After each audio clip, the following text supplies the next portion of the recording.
dire deux mots, qui sont deux mots qui ont trait à la protection sociale.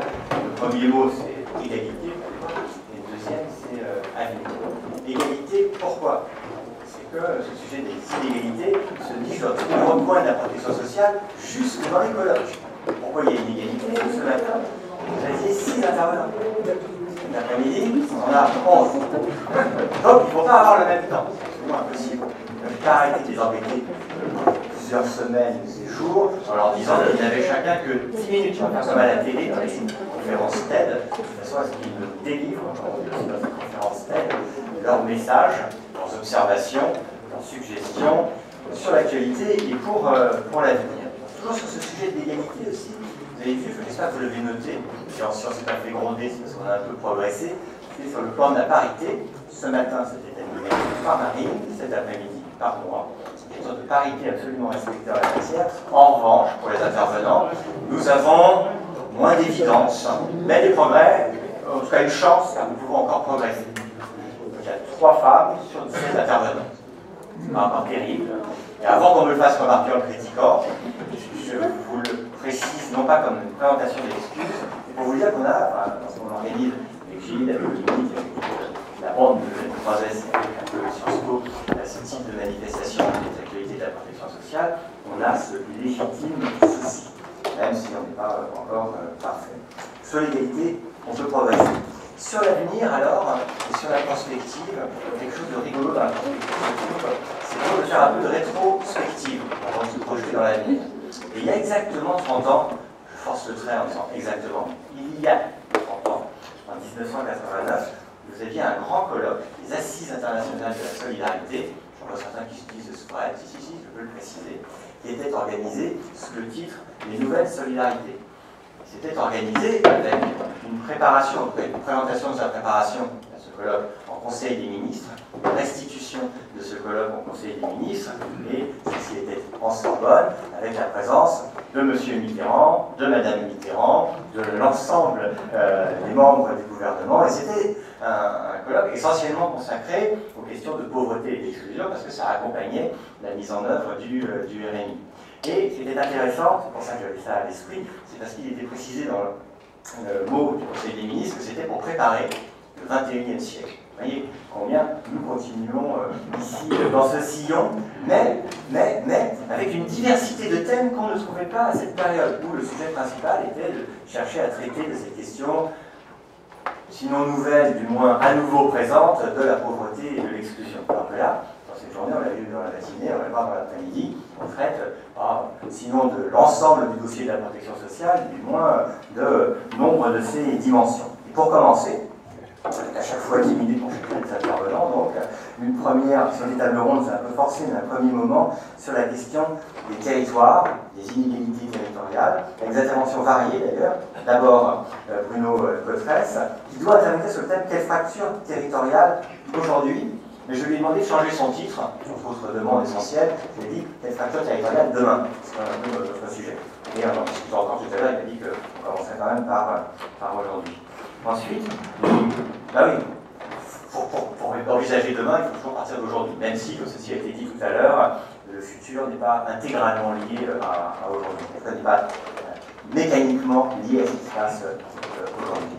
Deuxième temps, en couple, nous aurons un thème sur réponse à la question réinvestir les territoires à partir d'une expérience qui sera décortiquée par 2 éminents juristes, qui tous les deux ont été à un moment président du jury de Léon 3S, du jury d'entrée de Léon 3S. C'est dire la qualité une nouvelle fois des intervenants, mais ils interviendront sur l'expérience, l'expérimentation territoire zéro chômeur. On voit bien combien ceci, au-delà de la question du chômage, amène la question des territoires. Dans le titre, c'est territoire zéro chômeur. Et puis, dernier temps de ce premier moment, nous aurons 2 intervenants sur le thème de l'accompagnement, des défis de l'accompagnement. Il y a le sujet des prestations, il y a le sujet des services, qui a été évoqué aussi en introduction ce matin. Parmi les services de protection sociale, il y a ce thème de plus en plus présent de l'accompagnement, qui aujourd'hui est à considérer dans le contexte des outils numériques pour prise de rendez-vous, pour constitution de dossiers particuliers. Il nous en dira quelques mots, mais aussi pour traiter de ces thèmes de recours et de non-recours, en tout cas de gestion des dossiers et des situations des personnes, des usagers, des ressortissants, des assurés. Et ça, c'est Pierre Mazet qui nous en dira quelques mots. Voici donc le programme de début d'après-midi, qui va être très scandé. Pour commencer, je passe la parole avec plaisir à Bruno Cotresse, qui est écrit chercheur CNRS et IPOF, qui a aussi vu à la télévision, souvent, au sujet des élections municipales. C'est son travail pour le moment, ça se prépare, mais c'est aussi un chercheur qu'on a pu fréquenter ensemble à la revue française de sociologie, un endroit sérieux, et Bruno est quelqu'un de très sérieux, mais il va nous faire un petit topo en 10 minutes sur les fractures contemporaines et de demain, fractures territoriales. Et il va changer parce qu'il vient de sonner 10 minutes. Le premier point par lequel je voulais commencer, c'est qu'évidemment, on ne peut pas parler des fractures territoriales, du mot même fracture française territoriale, sans avoir bien sûr des réflexes un peu méthodologiques. Vous savez tous, il y a eu beaucoup de controverses dans le milieu académique et dans toute la sociologie, la socio-économie qui travaille sur la question des inégalités territoriales. Beaucoup de controverses sur l'échelle d'observation des phénomènes, sur les interactions entre les différentes échelles, et en particulier cette controverse a été sur la question de l'effet métropole, une grande controverse sur la question de la pauvreté, de la répartition territoriale de la pauvreté. Donc pour moi, l'un des enjeux de demain, bien sûr, c'est qu'il continuera d'avoir une multiplicité de définitions d'indicateurs sur ce que veut dire être une fracture territoriale. Et je pense que pour l'avenir, il va falloir continuer beaucoup à progresser sur la question des distances et des mesures des distances et des indicateurs des mesures de distance entre les centres et les périphéries, parce que tout ceci se conjugue au pluriel. Donc pour moi, il était d'abord important de rappeler qu'il est impossible de réfléchir à ces questions sans rappeler cela. Je crois que si on réfléchit un peu aux questions d'avenir, il va y avoir pour les décennies qui arrivent un gros enjeu qui est quand même l'impact des données massives, ce qu'on appelle les données massives, leur multiplicité, l'organisation de ces données massives, à la fois dans des bases de données qui seront intelligibles, qui seront utilisables par les uns et les autres, mais aussi la possibilité de produire progressivement des indicateurs qui vont être des indicateurs de ces fractures sociales et territoriales. De ce point de vue-là, je pense que l'un des enjeux des décennies qui arrivent, c'est sans doute de prolonger ce que les sciences sociales ont commencé à faire, qui est toute une réflexion sur les interactions, les superpositions, les enchevêtrements, les niveaux de l'action publique et d'analyses qui sont dédiés à essayer de comprendre dans une perspective qu'on appelle un peu multiniveau, c'est-à-dire de voir les effets d'interaction entre les différents niveaux géographiques. Si on prend un exemple comme par exemple les dynamiques de création d'emplois, sur les dynamiques de création d'emplois, il y a sacrément intérêt à pas seulement regarder les métropoles, mais à regarder les métropoles dans leur environnement. Donc je pense que tout ceci va continuer comme un enjeu très important d'avenir, un enjeu méthodologique.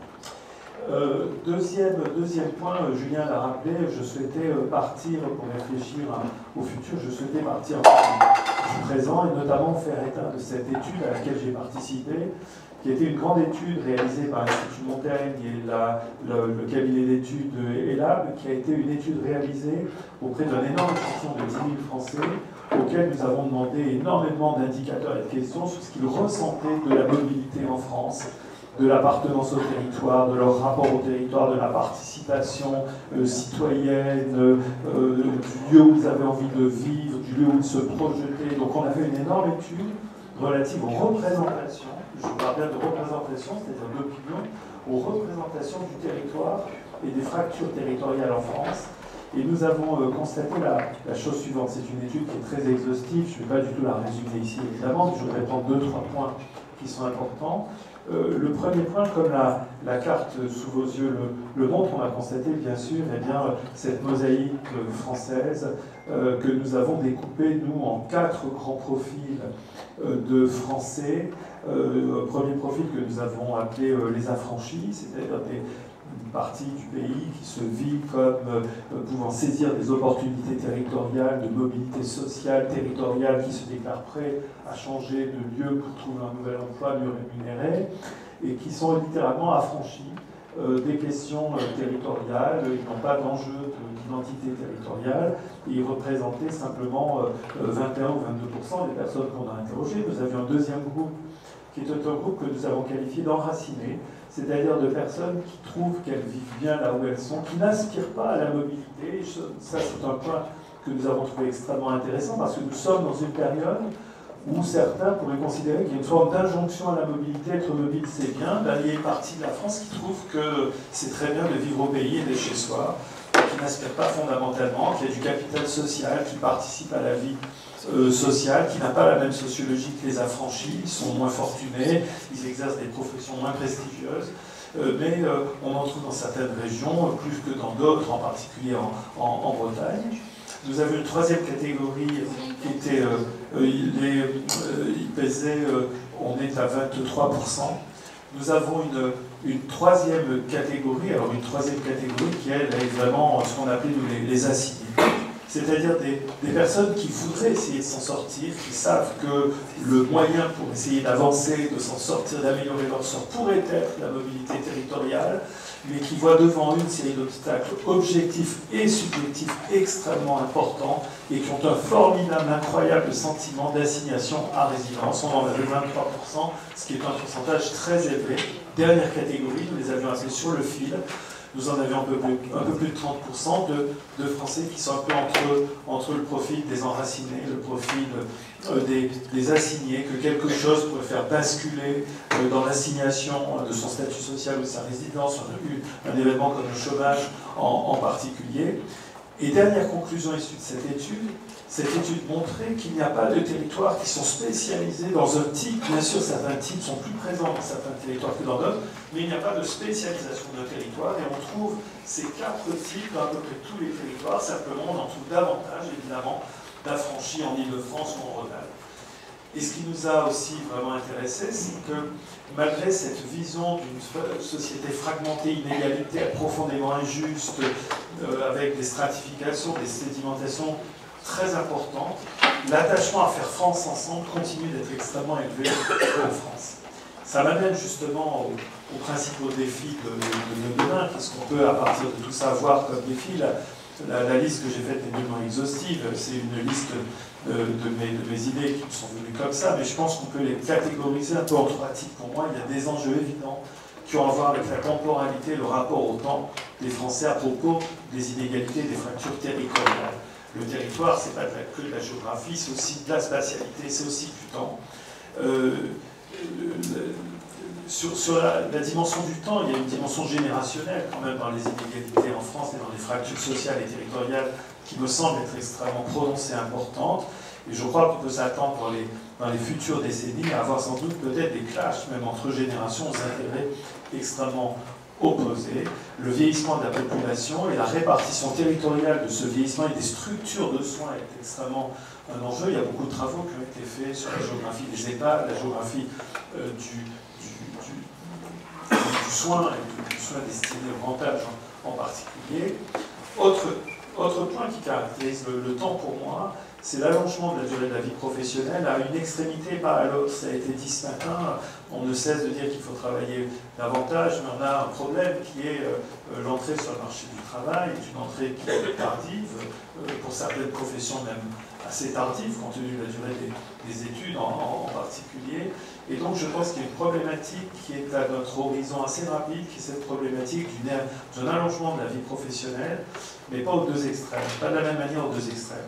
Dernière problématique du temps, les âges et les périodes de la vie, ça a été dit d'ailleurs ce matin en fin de matinée, on va sans aucun doute vers des processus de moins en moins linéaires, de plus en plus des morceaux, des périodes de vie vont venir s'entrechoquer. Donc ça, je pense que ça va être sans aucun doute créateur de nouvelles précarités, mais aussi de nouvelles opportunités, sans aucun doute. Il ne faut pas avoir qu'une vision pessimiste, il y aura aussi de nouvelles opportunités. Deuxième catégorie, celle de l'espace. Je ne vais pas reprendre ici toutes les problématiques sur les archipels et le repli sur des zones géographiques, on le connaît tous ici, mais il y aurait évidemment à beaucoup réfléchir sur les interactions des métropoles et leurs interactions avec les villes moyennes les entourant. Il y aura aussi beaucoup à se poser de questions sur les concepts de mobilité, de fluidité. Dans le débat politique, il m'apparaît que ces questions deviennent des questions tout à fait éminentes. On ne peut pas comprendre ce qui se passe depuis 2 ans en France, l'élection même d'Emmanuel Macron, sans référence à ces questions de l'ascenseur social, de la mobilité, de la fluidité. Et la question politique que ça va poser au niveau territorial, c'est comment on va essayer d'accompagner par ce que j'appelais des croisements de politiques publiques enfin cohérentes, une société de la mobilité de la deuxième chance. Il y aura évidemment des enjeux, ça a été dit ce matin, et mieux que je ne peux le dire, des enjeux sur la technologie, la robotisation, la transformation des tâches au travail, etc. Mais tout ça a été dit ce matin. Tout dernier point, ce sera ma conclusion. Comment, je suis un politique, comment le politique et comment les institutions politiques pourraient jouer un rôle afin d'éviter que ces différentes dimensions, le temps et l'espace, ne viennent déchirer le modèle. Et c'est un sentiment que nous avons tous, une inquiétude que nous avons tous, comment faire en sorte que le tissu qui nous lie ensemble entre membres d'une même communauté sur un même territoire national ne soit pas déchiré. Il y a un impératif démocratique, refaire société ensemble. Quel rôle le niveau local va jouer? Ce rôle du niveau local est appelé, je crois, à être extrêmement essentiel pour retisser la confiance, pour redonner du rôle aux acteurs, aux institutions de la protection sociale, pour renouveler le pacte social. Et je terminerai par un fort plaidoyer, puisque ce sont des problématiques sur lesquelles je travaille à Sciences Po, un fort plaidoyer sur une perspective d'une société à la fois plus de confiance. J'emploie le mot care ici parce qu'il m'apparaît être une problématique qui ne va cesser de s'affirmer. Nous venons de voir au cours des dernières semaines que l'exécutif a été obligé de venir sur ce terrain-là, et nos prochains gouvernements ne dérogeront pas à cette règle. Nous avons un énorme enjeu qui est celui de l'interaction entre la citoyenneté, la confiance et le soin. Parfait, 10 minutes, applaudissements. Applaudissements 20 secondes, pas plus. Vous avez une petite question, et après, je donnerai la parole, j'aurai tout le temps possible, le couple sur du directoire zéro chômeur. Ce matin était évoquée la thèse maintenant célèbre de Jérôme Fourquet sur l'archipélisation. Il y avait le mot archipel dans la présentation, il y avait également le mot mosaïque. C'était évoqué, c'est que la protection sociale pourrait être finalement, si on dit le dernier bilan, c'est quand même poussé, si on dit le ciment du système. Et là, ce que c'est très clair, c'est non seulement de plus en plus, c'est très clair, mais c'est de plus en plus évident. On voit bien qu'à travers toutes les dernières crises politiques et sociales que nous avons eues en France, même au-delà de la crise des Gilets jaunes, c'est évidemment toujours cette question qui revient. Et nous, les Français, lorsque nous sommes amenés à réfléchir à qui nous sommes, qu'est-ce que nous voulons, quel destin, on en revient quand même toujours à cette question que nous avons par une construction historique, on pourrait la contester, mais c'est l'état de notre vie, par une construction historique, eh bien nous avons ce système qui nous lie ensemble, je crois de manière extrêmement forte. Il nous constitue à la fois comme groupe un peu unique au plan européen, il fait à la fois notre force, notre faiblesse, et donc je pense qu'effectivement ce système de protection sociale est sans aucun doute amené à être beaucoup mis en avant comme le ciment qui permet au tissu de ne pas se déchirer.